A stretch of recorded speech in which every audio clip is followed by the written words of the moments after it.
کبھی کبھی کچھ ایسے واقعات پیش آتے ہیں جو مہذب سماج کے ہر باشعور ذہن کو سوچنے پر مجبور کر دیتے ہیں۔ اب اسی وائرل ویڈیو کو دیکھیے۔ معاملہ دراصل یہ ہے کہ مہاراشٹر کے ضلع سندھو درگ میں اس برہم خاتون نے چند ماہ قبل کنکاولی سے ممبئی کے لیے ایک پرائیویٹ ٹریول کمپنی کے ذریعے ٹکٹ بک کیا تھا۔ اسی دوران اس کا نمبر بکنگ ریکارڈ میں درج ہو گیا، جسے ڈرائیور نے غلط استعمال کیا۔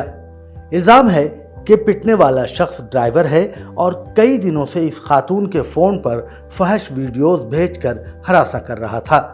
حالانکہ متاثرہ نے کئی بار سختی سے وارننگ بھی دی، لیکن ڈرائیور اپنی حرکتوں سے باز نہیں آیا۔ بالآخر 16 ستمبر کی شام متاثرہ خاتون ایک دوسری خاتون کے ساتھ بس کمپنی کے بکنگ آفس پہنچی اور ڈرائیور کو پہچان کر اس کے بھیجے گئے میسیجز سب کو دکھائے۔ یہی نہیں، طیش میں آ کر ڈرائیور کی زبردست دھلائی بھی کر دی۔ ویڈیو سوشل میڈیا پر وائرل ہو رہا ہے اور لوگ خاتون کی ہمت کو سلام کر رہے ہیں۔